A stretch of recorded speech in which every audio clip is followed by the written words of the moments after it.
पाकिस्तान में धूमधाम से हनुमान जयंती मनाई गई और सबसे महत्वपूर्ण बात यह है कि कराची में मस्जिदों के सामने से हनुमान जयंती की भव्य शोभा यात्रा निकाली गई, लेकिन वहां पर ना तो कोई पत्थर चला और ना ही कोई हंगामा हुआ। लेकिन सबसे बड़ा सवाल ये है कि जब ऐसी शोभा यात्राएं पाकिस्तान में निकल सकती हैं तो फिर भारत में क्यों नहीं, क्योंकि यहाँ पर तमाम ऐसी तस्वीरें देखने को मिलती हैं कि जब कोई शोभा यात्रा ऐसे मौके पर किसी मस्जिद के सामने से निकाली जाती है तो उस पर पत्थर चलाए जाते हैं, हंगामा होता है, बवाल होता है और कई बार जमकर हिंसा होती है। और इसका सबसे बड़ा उदाहरण जो है वो पश्चिम बंगाल है।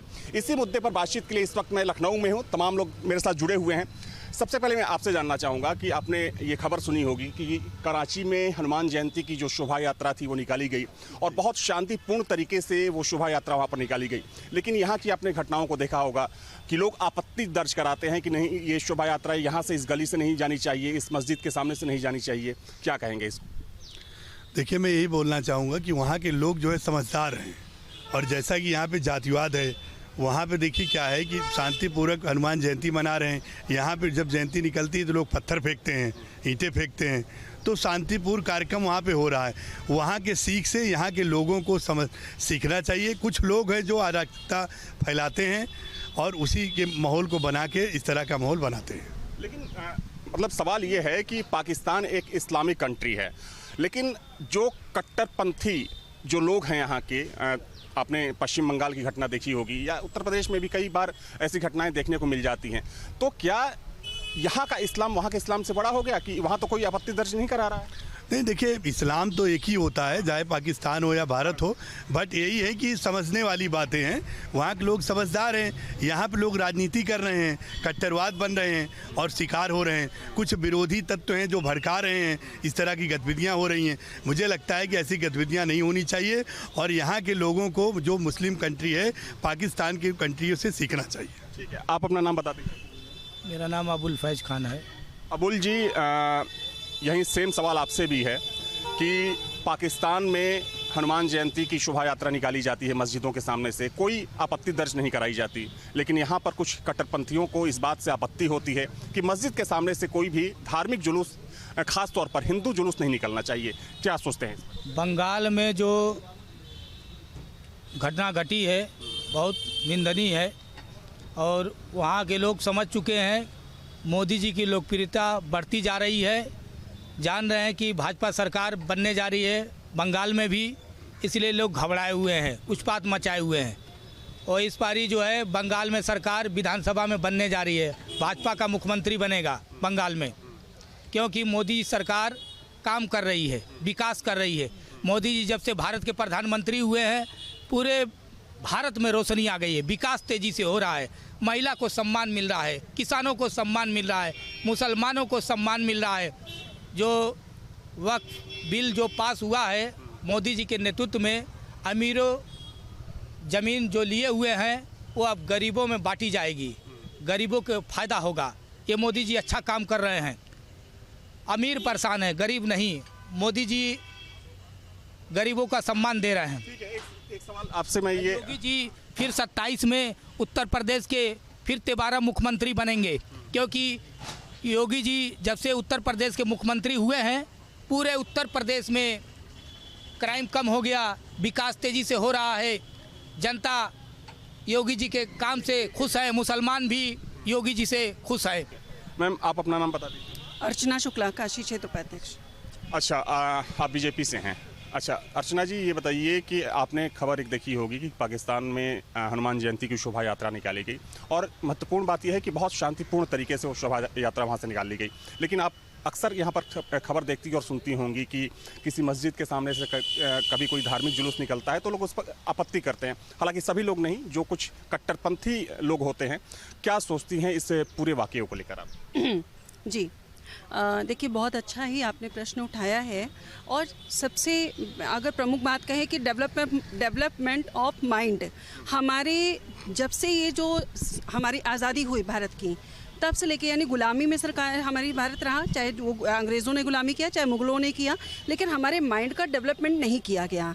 10% ऐसे लोग हैं जो इस तरह के उत्पात मचाते हैं और माहौल को ख़राब करने का प्रयास करते हैं। लेकिन कभी भी हमारे जो मुसलमान भाई हैं, ऐसा नहीं, हमारा वसुधैव कुटुंबकम है, माननीय प्रधानमंत्री जी कहते हैं, हमारे धर्म ग्रंथों में लिखा हुआ है।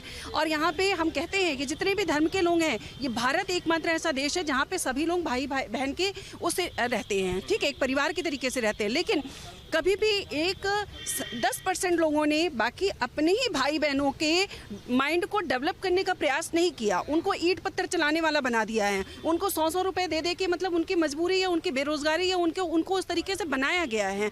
कभी उनको वैसा माहौल नहीं दिया गया कि वो पढ़ाई लिखाई करके या कुछ अच्छे काम करें या कुछ व्यवसाय करें या अपने परिवार और समाज को एक अच्छा वातावरण दे सकें। कराची में जो हुआ वो एक अच्छे वातावरण का एक अच्छा संदेश देता है। लेकिन हमारे यहाँ हमारे जो नेतागण भी रहे, चाहे वो सपा की रही या ममता बनर्जी की सरकार रही, इन लोगों ने केवल तुष्टीकरण की राजनीति को किया। यानी अपने वोट बैंक को साधने के लिए केवल उन्होंने, वो खुद तो एसी में बंद रहते हैं, सिक्योरिटी में बंद रहते हैं, लेकिन बाकी भाई बहनों को उकसाते हैं, 100 रुपए दे के, पैसे दे के, लालच दे के, उनको कुछ दुनिया भर की योजनाएं जो फ्री फंड वाली बांट के, खिला के, कि उनका मिसयूज़ किया जाता है। आपको लगता है कि इन कट्टरपंथियों को हवा देने में कहीं ना कहीं कुछ पॉलिटिकल पार्टी का भी हाथ होता है? बिल्कुल पॉलिटिकल पार्टियों का हाथ होता है। हमारे यहाँ जो सपा की सरकार है, इनके माननीय राष्ट्रीय अध्यक्ष जो अपने को यहाँ के मुख्यमंत्री रहे, और अखिलेश जी इसके समर्थन में हमेशा दिखते हैं। कभी भी उन्होंने इस परिवार को, इस भारत को एक परिवार के तरीके से नहीं माना। वो हमेशा तुष्टीकरण की राजनीति करते हैं। ममता बनर्जी भी उसी राह पे हैं। मैं तो कहती हूँ बहन हैं, ठीक है, बड़ी बहन के जो महिलाओं के फेवर में आप काम करिए। आप अपने सभी भाइयों के और सभी जितने भी आपके पश्चिम बंगाल में भी तरह हमेशा लगातार इस तरह की घटनाएं होती रहती हैं। ये सारी केवल एक वोट बैंक के लिए और तुष्टीकरण की राजनीति के लिए।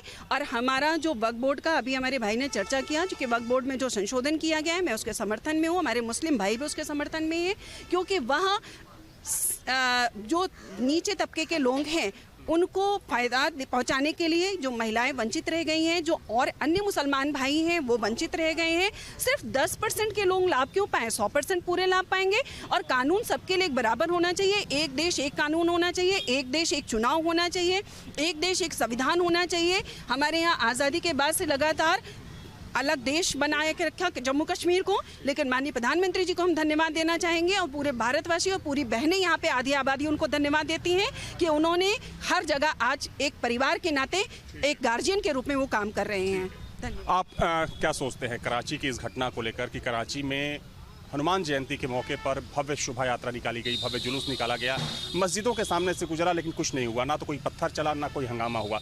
लेकिन यहाँ पर तमाम ऐसे लोग हैं, तमाम ऐसे कट्टरपंथी हैं जो आपत्ति उठाते हैं कि मस्जिदों के सामने से जुलूस नहीं निकलने चाहिए। आप क्या सोचते हैं इसको लेकर? आदरणीय मोदी जी के नेतृत्व में जो भारत की सरकार जो हिंदुस्तान में चल रही है, उसको देखते हुए पाकिस्तान, इस नेतृत्व को देखते हुए पाकिस्तान घबराया हुआ है। वो सोचता है कि भारत में मोदी जी के नेतृत्व में जो सरकार चल रही है वो विश्व स्तर पर अच्छी तरीके से अच्छे नेताओं से सबसे मिलजुल रही है, चाहे अमेरिका हो, चाहे जहाँ भी चले जाओ। तो पाकिस्तान सोचता है कि इस राह पर क्यों ना हम चलें। जैसे मोदी जी नेतृत्व कर रहे हैं वैसे हम भी अपने देश में इस तरीके से सारे वातावरण, सारी चीज़ें पैदा करें। इसलिए पाकिस्तान में इस तरीके के हलचल, इस तरीके की सारी चीज़ें देखने को मिल रही हैं। मतलब आपके कहने का मतलब यह है कि पाकिस्तान में जो कट्टरपंथ दिखता था उसमें थोड़ी सी कमी देखी जा रही है? बिल्कुल देखी जा रही है। भारत की वजह से? बिल्कुल भारत की वजह से देखी जा रही है। और वहाँ पर आपने देखा होगा कि जो वहाँ के आतंकवादी हैं वो भी एक एक करके धीरे धीरे धराशायी हो रहे हैं।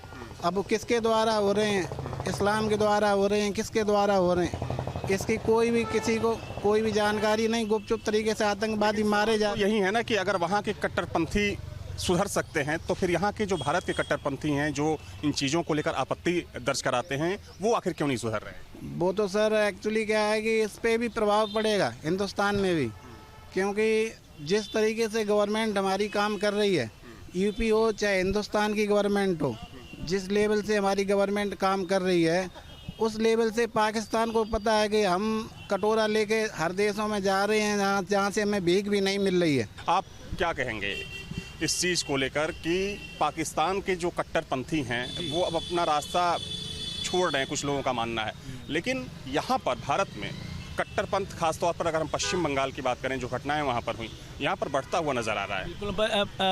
पहला विषय तो ये कि मैं इस बात का बहुत स्वागत करना चाहता हूँ कि पाकिस्तान में सफलतापूर्वक जो है हनुमान जी की मनाई गई, परंतु यहाँ पे जो है यहाँ पे सांप्रदायिक ध्रुवीकरण है और इसकी वजह से आप देख रहे हैं ये पश्चिम बंगाल में हो रहा है। ये टोटल ममता दीदी उसको जो है बांग्लादेश बनाना चाहती हैं। आप देखिए आज से जो है 20 साल पहले हिंदू की आबादी क्या थी और आज जो है मुस्लिम की आबादी क्या है।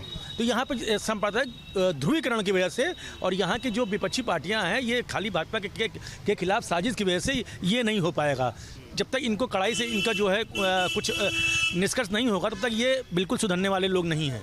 देखिए, ये वाकई में कह सकते हैं कि पाकिस्तान से जो तस्वीर निकल कर आई है वो वाकई में बेजोड़ तस्वीर है, क्योंकि पाकिस्तान में अक्सर ऐसी तस्वीरें कम देखने को मिलती हैं कि कोई हिंदू जुलूस किसी मस्जिद के सामने से गुजर जाए और वहां पर हंगामा ना हो। हालांकि इस बार हुआ कुछ वैसा ही कि हनुमान जयंती के मौके पर कराची में मस्जिदों के सामने से जो हिंदू जुलूस थे वो निकले, लेकिन ना तो कोई पत्थर चला ना ही वहां पर कोई हंगामा हुआ। हनुमान जयंती पाकिस्तान में मनाई गई, कराची में जुलूस निकले, वहाँ तो शांतिपूर्ण रहा, पर भारत में मस्जिद के सामने से जुलूस निकली तो बवाल हो गया। बंगाल ऐसे में जल रहा है। पर आम आदमी क्या सोचता है, हम इस समय बुद्धिजीवियों के बीच में हैं और सीधे उनसे बात करेंगे कि आखिर भारत में जब हिंदुओं के त्यौहार होते हैं तो इस तरीके की हिंसा क्यों देखी जाती है। वर्तमान कालचक्र राजनैतिक रूप से बहुत ही गिरावट का है। अभी जैसा आपने एक विषय अगर पाकिस्तान की बात कर लिया जाए तो ये अंतर्राष्ट्रीय संबंध है और इसमें भारत के बढ़ती हुए प्रभाव का भी दृष्टिकोण, भारत के राजनीतिक, सामाजिक, आर्थिक और नीतिगत जो वैयक्तिक प्रभाव है जिसको इंडिविजुअल कल्ट कहते हैं वो भी वहाँ दिख रहा है। वहाँ की आवाम भी ये समझ रही है कि भारत से बहुत उस तरह से बहुत दुश्मनी करके, बहुत बम फेंक के बॉर्डर पर राजनीति और समाज नहीं चलाया जा सकता। भारत की आंतरिक स्थिति उसके जस्ट विपरीत है। भारत की आंतरिक स्थिति में कुछ लोगों को ये विखंडन केवल इसलिए करना पड़ता है कि उनका राजनीतिक अस्तित्व बना रहे, केवल इसलिए। हमारे जैसे लोगों का स्पष्ट मानना है और उसके एक बात सही है कि उसके बहुत भयानक और विकराल स्वरूप देखने को मिल रहा है। ये निश्चित रूप से ये बिना कुछ, ये जो लोग भी समझते हैं कि हम अल्पसंख्यक को प्रोटेक्ट कर रहे हैं, अल्पसंख्यक को प्रोटेक्ट नहीं कर रहे हैं, अल्पसंख्यक को वो किल कर रहे हैं। किल इन द सेंस कि वो उनको सही बात, हम लोग बनारस के रहने वाले हैं अनुज, और यहाँ हमारे बड़े भाई भी बैठे हैं, अवधेश भैया भी, नित्या भी, तमाम अच्छा यहाँ मोहल्ले रहे जिसमें जाने की स्थिति नहीं थी। लेकिन आज बनारस किस स्थिति में है, कभी आपने विकास पर बात नहीं किया, कभी मुस्लिम एजुकेशन पर बात नहीं किया।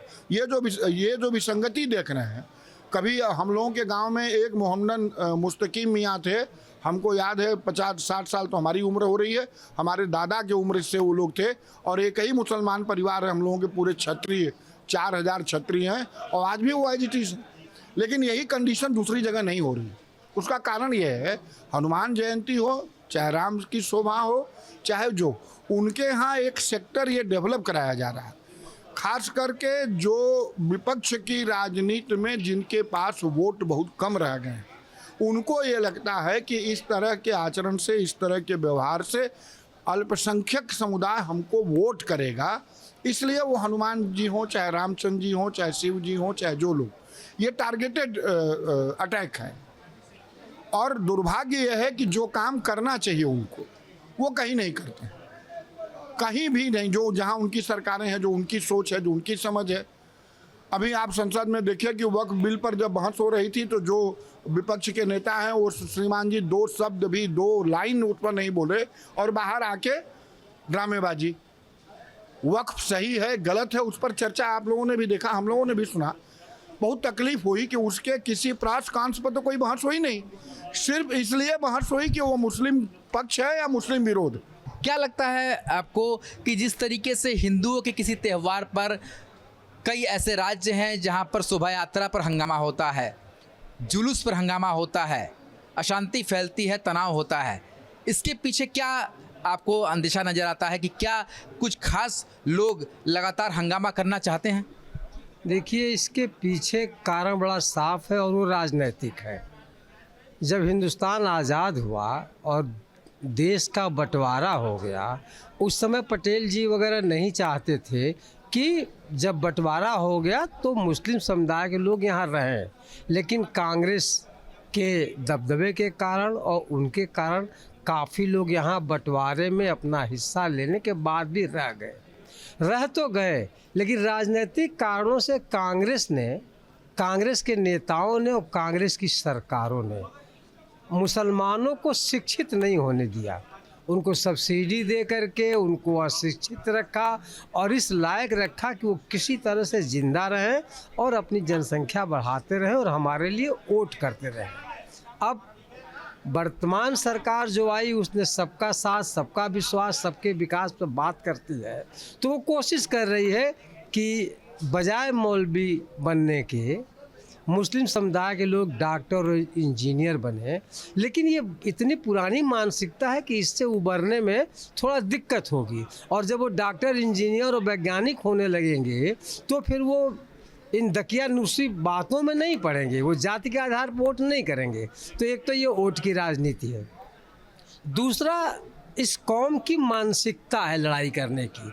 आप देखें कि जहाँ इनके खिलाफ हिंदू है वहाँ हिंदू से लड़ रहे हैं, जहाँ क्रिश्चियन है वहाँ क्रिश्चियन से लड़ रहे हैं, जहाँ यहूदी हैं वहाँ यहूदी से लड़ रहे हैं, जहाँ सिर्फ मुस्लिम है वहाँ शिया और सुन्नी और तमाम फिरकों से आपस में लड़ रहे हैं। तो एक तो इनकी प्रवृत्ति है।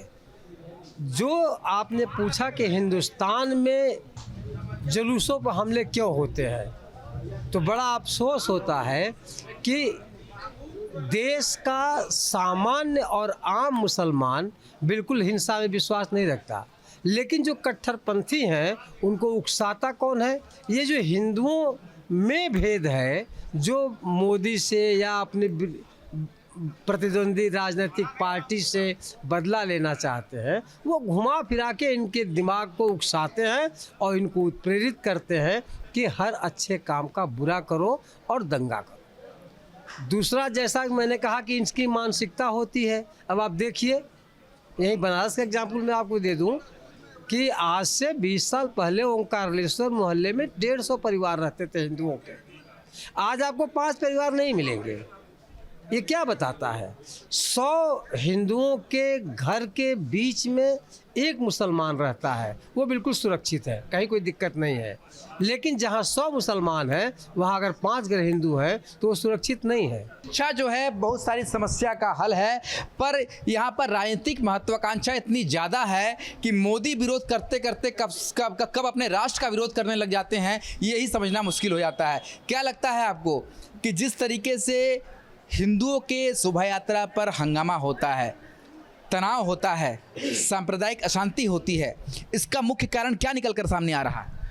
देखिए, जो अल्पसंख्यक वर्ग यहाँ पे है, जैसे हमारे सर ने बताया, इस देश का विभाजन 1947 में 15 अगस्त को धर्म के आधार पे हुआ और एक धर्म के आधार पे एक देश का बड़ा भूभाग एक खास वर्ग को दे दिया गया।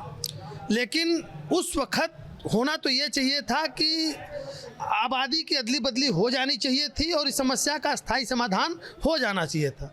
लेकिन हमारे शांति के मसीहाओं ने एक बहुत बड़ी आबादी को, देश के बड़े भूभाग को धर्म के आधार पर बांटने के बाद भी रह जाने दिया और वो पुष्पित पल्लवित होते रहे, कोई समस्या नहीं थी। सन 47 से लेकर 51 तक जगह जगह छोटे मोटे दंगे हुए, लेकिन ये जो समस्या हम लोग हिंसा का विकराल होना, ये 71 के बाद बहुत भयावह स्थिति पकड़ ली, क्योंकि बांग्लादेश से एक बहुत बड़ी संख्या, 1-2 करोड़ नहीं 5-10 करोड़ के लिए भी पे माइग्रेट हुए और माइग्रेट होकर पश्चिम बंगाल के आसपास के ज़िलों में, असम में आप असम आंदोलन सुने होंगे, जब इंदिरा गांधी प्राइम मिनिस्टर हुआ करते थे, जो भी असम के मूल निवासी जो लड़ रहे थे वो इसीलिए लड़ रहे थे कि यहाँ की डेमोग्राफी बदल जाएगी। जो बांग्लादेशी लोग मुसलमान आ रहे हैं यहाँ की डेमोग्राफी चेंज कर रहे हैं, तो इनको यहाँ से हटाया जाए, असम से हटाया जाए, उनकी यही मांग थी। और आज देख लीजिए कि एक बहुत बड़े भूभाग की डेमोग्राफी बदल दी गई है। मैं आपको बता देना चाहूँगा कि मैं दिनमान पत्रिका का नियमित पाठक था।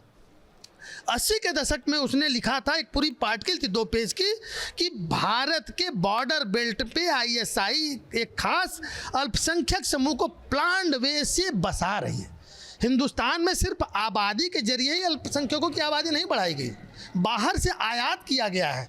बांग्लादेश से बेभाव 1-2 आदमी नहीं आए हैं, उनकी संख्या करोड़ों में है। 2-4 लाख नहीं आए हैं, 5-10 करोड़ है। और आबादी तो जो बढ़ाने की प्रवृत्ति है वो तो है, ये खाने को नहीं है, लेकिन 10 बच्चे पैदा करेंगे। सरकार, हम लोग ईमानदारी से टैक्स पे कर रहे हैं। 70, 80, 90 के बाद जब से इंदिरा गांधी ने फैमिली प्लानिंग चलाया, शायद ही किसी हिंदू परिवार के बच्चे में 2 से अधिक, 3 से अधिक तो शायद ही किसी के यहाँ बच्चा हो। और उनके यहाँ आज भी 10% को छोड़िए तो 90% में 8 भाई 10 भाई, तो वो 4-5 एक जनसंख्या जिहाद वो कर रहे हैं। अब आते हैं मूल बात समस्या पे। देखिए, रोहिंग्या किस तरीके से देश में लाए जा रहे हैं बताना। बॉर्डर एकदम अनसेफ है, ये सरकार थोड़ा सा उसको रोक पा रही, बस। बॉर्डर एकदम अनसेफ है, बॉर्डर माइग्रेट करके फ्रिक्वेंट आ रहे हैं। पाकिस्तान बॉर्डर ही थोड़ा बहुत माइग्रेशन कम है, नहीं तो नेपाल बॉर्डर से, वेस्ट जो बांग्लादेश बॉर्डर से रोज़ प्रतिदिन आज भी आ रहे हैं। हम यहाँ बात कर रहे हैं, वहाँ हज़ारों सैकड़ों आदमी घुसे चले आ रहे हैं। और जो हिंसक प्रवृत्ति है वो एक खास, उनको एक लैंड जिहाद करते हुए मिनी पाकिस्तान बनाते जा रहे हैं। बनारस में देखिए, 89 का दंगा था, एक बार कड़ी कार्रवाई पुलिस ने कर दी, उसके बाद से काफ़ी। देखिए, जो ये दंगाई है, इनका जो, मैं योगी जी के इस मत से 100% सहमत हूँ कि ये जो दंगाइयों की जो दवाई है वो डंडा है।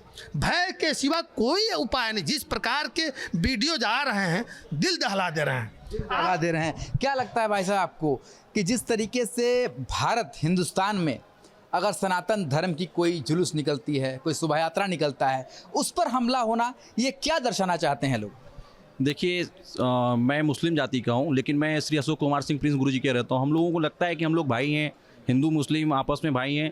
जिन लोगों ने मंदिर हो या कोई शोभा यात्रा निकल रही हो, आप किसी की शोभा यात्रा निकल रही, आप उसको ससम्मान उसका स्वागत कीजिए। ना ऐसा ना हो कि आप जो है उस पर पथराव करें, लाठी डंडे से उनका स्वागत करें। ये चीज़ें, जो चीज़ें हो रही है, बहुत ही गलत हो रही है। ऐसी चीज़ें नहीं होनी चाहिए, क्योंकि देखिए, रोटी कोई जात नहीं होती और पानी का कोई मजहब नहीं होता। जहाँ इंसानियत जिंदा है वहाँ मजहब की बात नहीं होती। तो हम लोगों को एक दूसरे का सहयोग करना चाहिए और आपस में आपसी सौहार्द पैदा करना, कि हम लोग पथराव करें किसी पे। जिन लोगों ने ये कार्य किया, हम लोगों को बड़ी घिन आती है उन लोगों से। मैं भी मुस्लिम समुदाय का हूँ, लेकिन मैं मेरी शिक्षा दीक्षा जहाँ हुई, हमारे गुरुजी हमारे जो है हमारे आदरणीय रहे, हम लोगों को शिक्षा दीक्षा देते हैं कि नहीं, आप ऐसे नहीं ऐसे करो। जहाँ शिक्षा का अभाव है, सबसे बड़ी बात यह है कि मुस्लिम समुदाय में आज भी शिक्षा का बहुत बड़ा अभाव है, क्योंकि वो शिक्षित बहुत कम है। इसी कारण से वो लोगों पे पत्थर फेंकते हैं, लोगों का इस्तकबाल बहुत गंदे तरीके से करते हैं। 20% आज ऐसे भी हैं। हम लोगों को भी शर्म आती है अगर आप काम ऐसा कर रहे हैं, आप किसी के मंदिर पे पत्थर फेंकें, आपकी कोई जुलूस निकल रही है, आप उस पर शोभा यात्रा किसी को, आप उस पर पथराव करें, तो हम लोग ग्लानि होती है। इन चीज़ों को जिन लोगों ने किया, उनको हमारा मैं आपके चैनल के माध्यम से एक मैसेज है माननीय महाराज जी से, कि इन लोगों के खिलाफ सख्त से सख्त कार्रवाई करें। बाकी अगर इन लोगों के खिलाफ कार्रवाई होगी, आगे भी जो लोग हैं इन सब चीज़ों से वो डरेंगे। वीडियो जर्नलिस्ट शिवम मिश्रा के साथ सुशांत मुखर्जी, न्यूज़ 8 वाराणसी।